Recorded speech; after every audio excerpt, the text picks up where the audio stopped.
Sejam bem-vindos, vamos continuar estudando as doutrinas da Bíblia.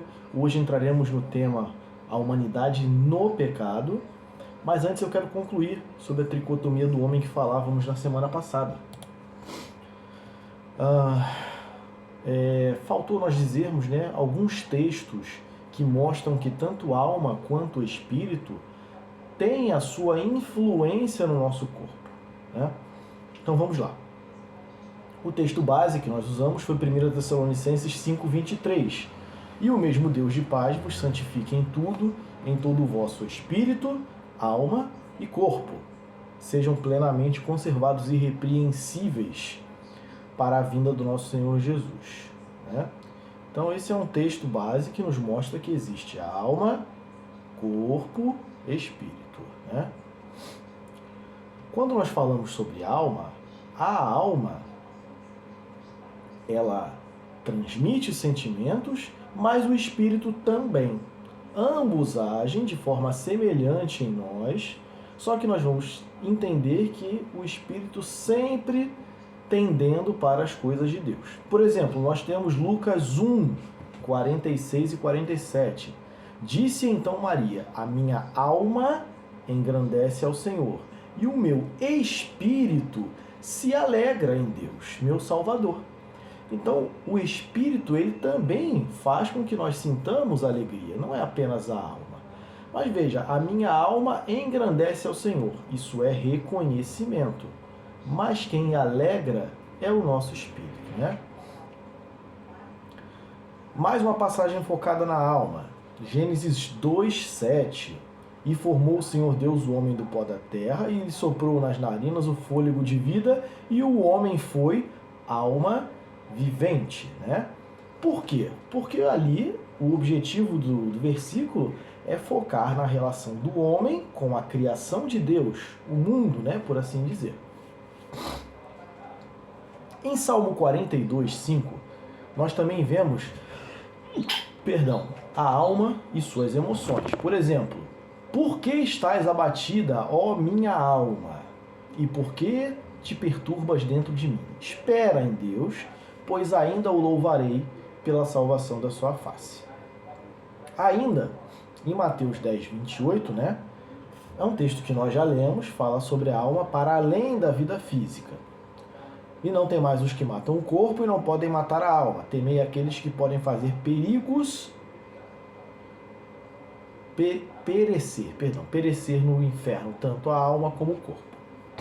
No Salmo 103, o salmista conclama a sua própria alma a louvar o Senhor. Bendize, ó minha alma, ao Senhor, e tudo que há em mim, bendiga o seu santo nome.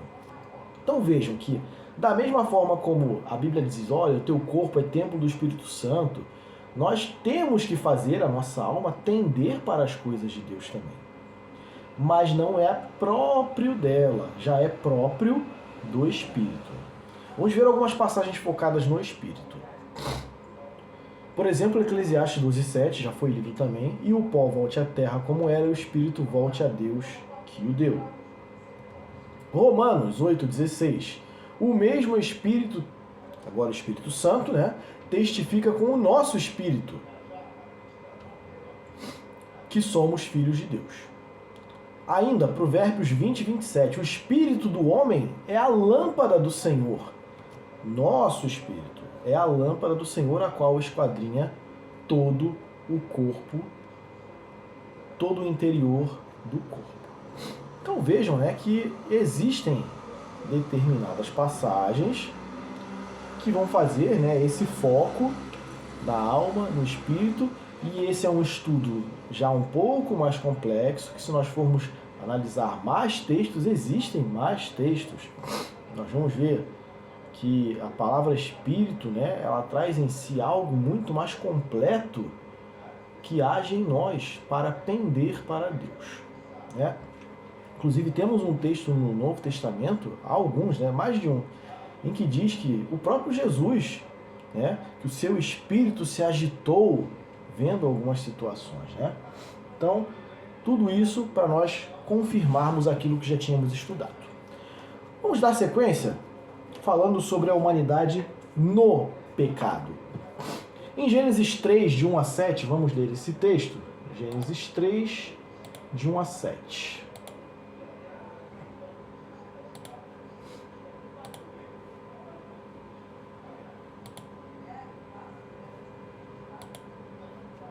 É um texto um pouco maior, mas é interessante nós lermos.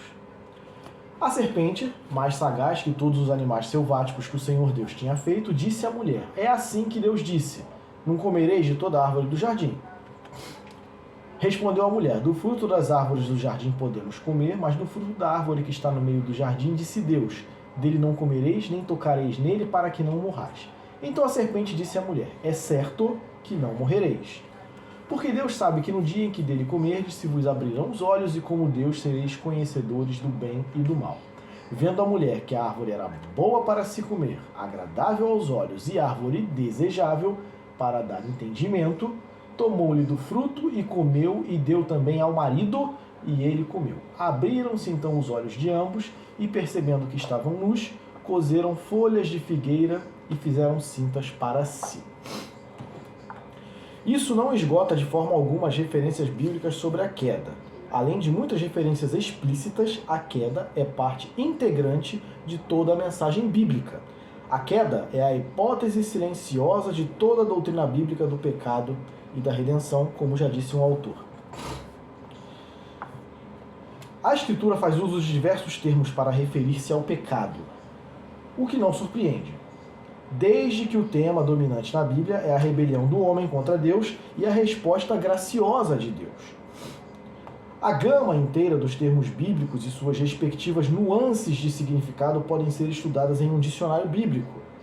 Aqui anotamos apenas as principais palavras do Antigo e Novo Testamento traduzidos como pecado em nossas versões. O termo mais comum no Antigo Testamento é chatá e o seu cognato, shet.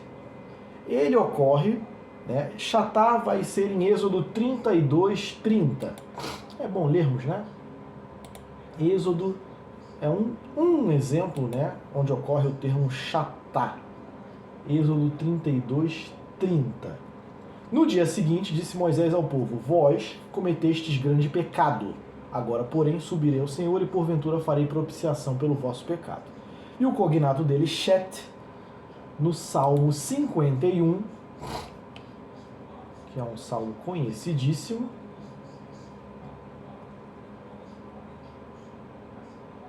Salmo 51, verso 9.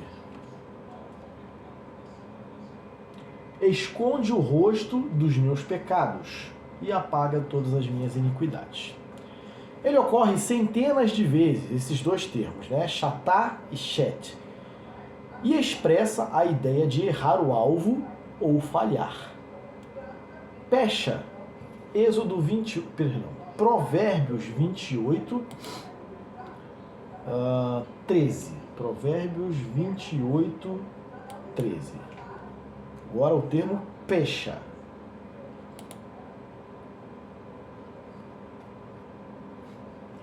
O que encobre as suas transgressões, que aí é o cognato da palavra pecado, jamais prosperará.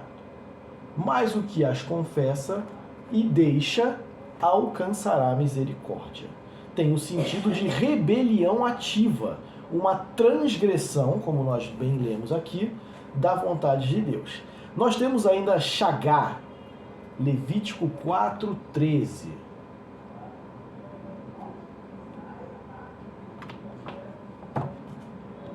Shagá. Levítico 24. Não, Levítico 4, 13.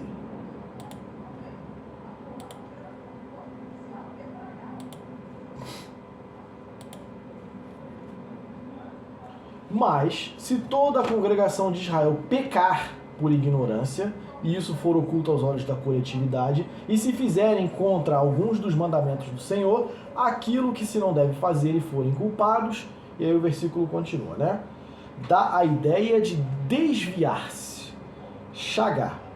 E ainda Auon, 1 Reis 17, 18. Vejam que são muitos termos, né, para nós falarmos de pecado. 1 Reis 17, 18. Auon está associado a uma forma verbal que significa torcer e refere-se à culpa produzida pelo pecado. A palavra principal, tá. Então, 1 Reis 17, 18. Então disse ela a Elias: que fiz eu, ó homem de Deus? Vieste a mim para trazeres à memória a minha iniquidade. Outro. Agora, sinônimo. Outro sinônimo de pecado.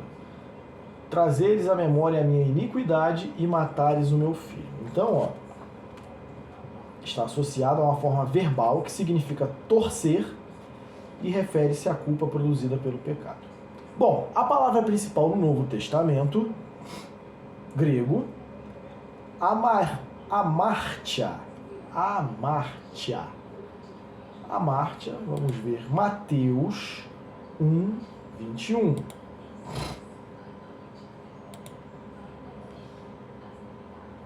Ela dará à luz um filho e lhe porás o nome de Jesus, porque ele salvará o seu povo dos pecados deles. Enfatiza também o errar o alvo. Abrange o sentido de fracasso, falta e delito concreto. Ainda adíquia, 1 Coríntios 4,15.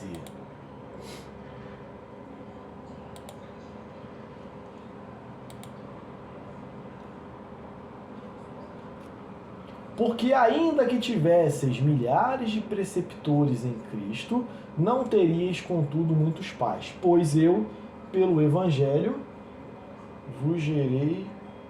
1 Coríntios 6,8. 1 Coríntios 6,8.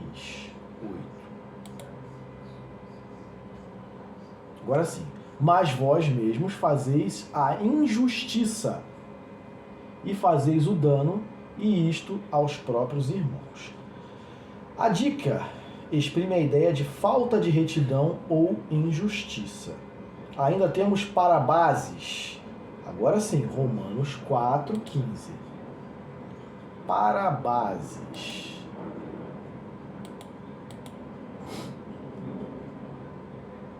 Porque a lei suscita ira, mas onde não há lei, também não há transgressão. Refere-se à quebra da lei. Anomia, 1 João 3,4. Anomia. 1 João 3,4. Todo aquele que pratica o pecado também transgride a lei, porque o pecado é a transgressão da lei. Expressa igualmente ilegalidade. Vejam que os próprios versos, né, eles são bem didáticos. A Bíblia, né, apesar de usar muitos termos para transmitir uma ideia geral, ela sempre nos explica, né, ainda que nós não tenhamos a tradução, já está ali explicado do que se trata, né? E por fim, o último termo, acebeia, que está em Tito 2, verso 12. Acebeia. Educando-nos para que, renegadas a impiedade e as paixões mundanas, vivamos no presente século sensata, justa e piedosamente. Estamos aqui falando da palavra impiedade, né? Reflete fortemente a impiedade, enquanto taio representa mais o tropeço moral. Esse está lá em Tiago 2,10. Tiago 2,10, que é o último termo que nós temos. Pois qualquer que guarda toda a lei, mas tropeça em um só ponto, se torna culpado de todos. Aqui seria a palavra tropeçar, né? Que tem a ver com pecar. O aspecto mais característico do pecado é ser ele dirigido contra Deus. Qualquer ideia que minimize esse elemento, como por exemplo a noção do pecado ser egoísmo, subestima seriamente a sua gravidade. Então vamos lá. Em Salmo 51, verso 4, nós temos o Velho Testamento nos dando essa definição clara. Salmo 51, 4. Pequei contra ti somente, e fiz o que é mal perante os teus olhos, de maneira que serás tido por justo no teu falar e puro no teu julgar. Já no Novo Testamento, nós temos aí a mesma definição clara em Romanos 8, verso 7. Romanos 8 já é um texto, todo muito conhecido. Por isso, o pendor da carne é inimizade contra Deus, pois não está sujeito à lei de Deus, nem mesmo pode estar. Então, a gente vai vendo, que a Bíblia deixa claro o que é o pecado, as ideias daquilo que são pecado, e também deixa claro que pecado é contra Deus. Ah, mas foi contra o meu próximo, mas você ofendeu aquilo que Deus deseja de você, Deus, ele idealizou o nosso comportamento perante ele. E se nós falhamos nisso, estamos pecando contra ele. Ah, mas foi contra o meu irmão, adultério, uma coisa assim que atinge diretamente uma outra pessoa. Mas é primeiro contra Deus, porque primeiro você transgrediu aquilo que Deus desejava de você. Você desobedeceu, primariamente falando.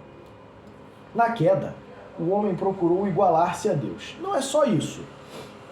Tentou afirmar sua independência dele e pôs em dúvida a integridade do Criador e sua provisão cheia de amor. O homem também negou irreverentemente a sua adoração e o amor que constitui a resposta apropriada do ser humano a Deus. E prestou honra ao inimigo de Deus, assim como as suas próprias ambições perversas. Quando nós paramos para olhar aquilo que lemos em Gênesis 3, de 1 a 7, nós vamos perceber o seguinte. Primeiro, houve ali o tentador. A figura do tentador, que está expressa em Satanás, ali chamado de a serpente, entendemos que havia realmente uma serpente, um animal serpente, falante ali, possuído por Satanás. E aquele animal enganou Eva, entre aspas. Eva tinha já recebido as instruções de Deus, ela conhecia. E aí, qual foi a estratégia de Satanás? Separadamente conversou com Eva para que não pudesse haver ali a interferência da liderança do homem. Nós vamos ver em seguida que isso não adiantaria, a posição do homem foi 2 vezes pior do que a da mulher. Mas então a estratégia de Satanás foi separá-los e torcer as palavras de Deus. Vejam que Satanás disse o seguinte para ela: você não morrerá, certamente não morrerás no dia em que comerdes.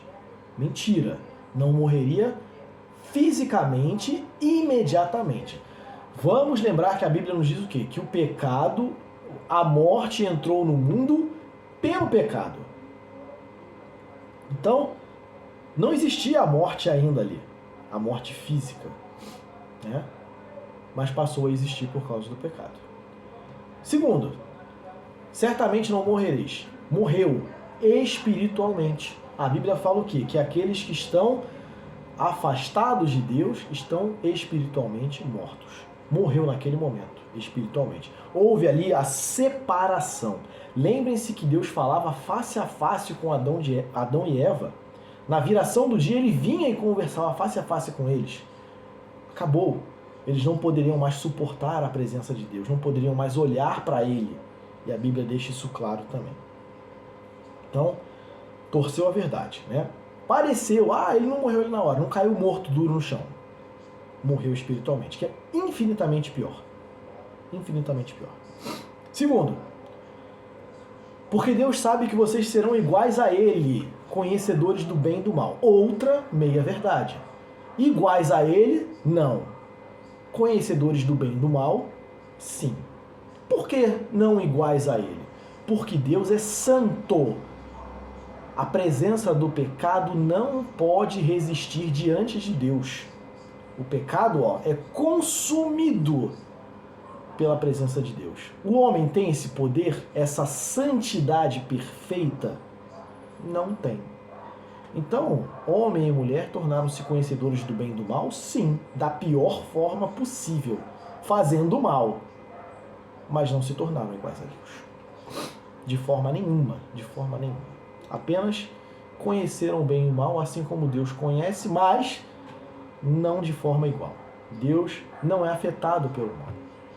Já o homem e a mulher passaram a ser constantemente influenciados e agora, pior, separados de Deus pela morte espiritual.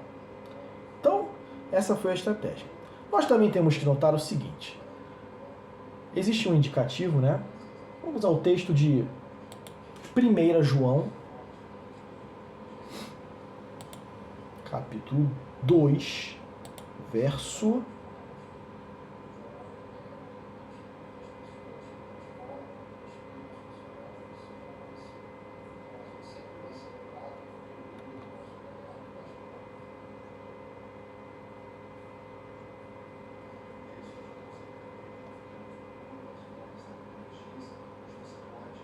Isso, verso 16. 1 João 2, 17.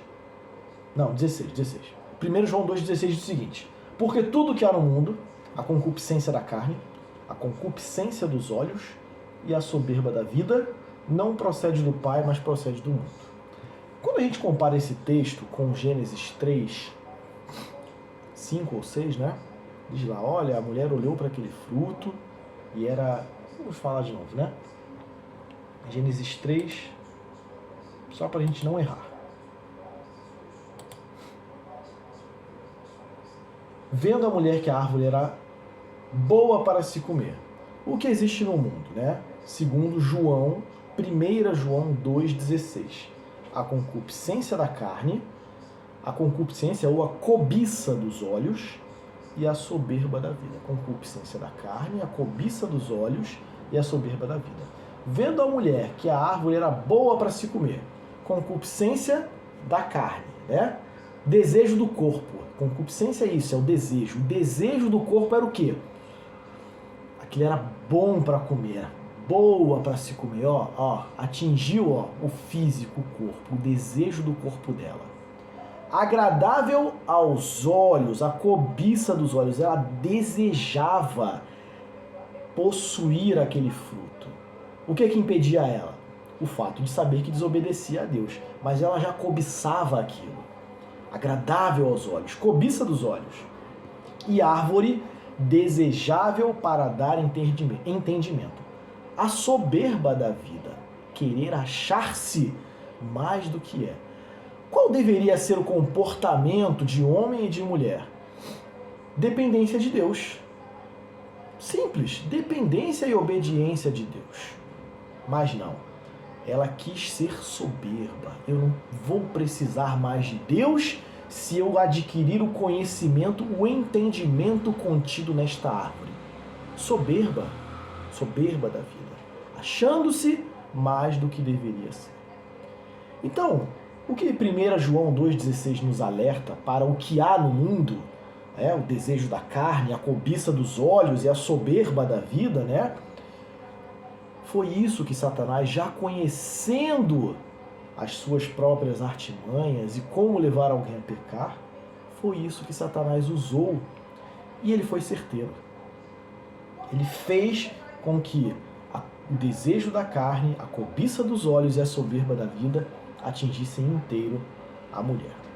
Aí alguém vai dizer assim, tá vendo? A mulher foi a responsável pelo pecado entrar no mundo. Logo em seguida nós lemos o quê? Abriram-se, tomou do fruto, comeu e deu para o marido e ele comeu. A mulher foi tentada, né? Ela estava ali e alguém instigou ela a provar daquele fruto. E ela cedeu à tentação. Adão foi tentado? Adão não foi tentado. Adão viu a sua mulher ali, culpada já, né? Indesculpável. O que ele fez? Embarcou junto. A Bíblia não fala que ele foi tentado. Pior, né? Ele já queria aquilo. Ele viu que ela tinha aprovado e gostou pela oportunidade que se abriu à sua frente. Adão poderia ter dado um basta naquilo. Pai, a mulher que me deste errou, Deus falaria com ele, de repente para rogar por ela, ele pediria misericórdia a Deus, mas não. Ah, ela comeu, ótimo, era o que eu queria, agora eu tenho a desculpa para comer também. Adão não foi tentado, a situação dele é 2 vezes pior, ele é 2 vezes mais culpado do que Eva, por causa da atitude que ele tomou. Vamos encerrar por aqui. No próximo vídeo, né, a gente continua falando sobre a humanidade do pecado. Já vimos bastante definições sobre o pecado, o que gerou o pecado no Jardim do Éden, né, com o primeiro homem com a primeira mulher. E se Deus quiser, vamos dar sequência nisso na próxima oportunidade. Fique com Deus. Até lá.